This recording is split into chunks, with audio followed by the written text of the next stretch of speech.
Hello friends, मी अल्पिता. स्वागत असतं तुमचं माझ्या नवीन व्हिडिओमध्ये.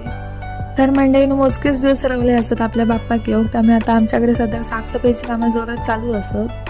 आता गणपती बाप्पा येईपर्यंत ह्या असाच चालू असताला. ह्यो बघा आई बाप्पांच्या लग्नातलो फोटो. बाकी सगळं लागणारं आमचं सामान जास्त करून पडवीमध्येच असतं, पण 2 खोली मात्र कपड्यांनी भरले असत.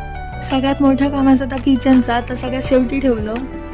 तसा बघू गेला ना तर गणपतीच्या आधी ही सगळी कामं वाटण्यातच नाही. आपलं बाप्पा येत असा ह्या खुशीने आम्ही सगळी कोकणातली माणसं ही कामं सगळी आवडीन करतो.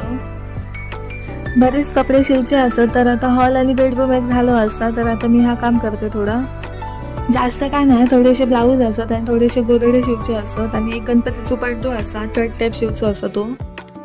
तोपर्यंत पप्पानी दुसरी रूम झाडून घेतल्याने पप्पा आमका वरसून अशी रूम झाडून देतात. मग खालचा जो पसारो असता तो सगळं आम्ही आवरतो.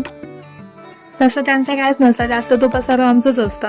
त्यांना गणपतीचं रंगकाम करत वगैरे आवडतात, त्यामुळे ते रोज गणपतीच्या शाळेत जातात. ह्या दिवसांमध्ये एवढी काय जादू असता काय माहिती, पण दमणे हा विषयच नसता. आता दोरो भरणार असते तर हातात चुन्या पडला आणि तुटला. बाजूकच चिकटपट्टी दिसली, ती एका गुंडा आलंय, ती आता बघा व्यवस्थित झाला असं पुन्हा. आता थोडीशी शिलाई वगैरे करायची असा, मग माझा झाला पूर्ण. चला तर मग बाय बाय, भेटूया अशाच एका नवीन व्हिडिओमध्ये. आणि हा माझा व्हिडिओ तुमका आवडला असा तर लाईक शेअर आणि सबस्क्राईब नक्की करा.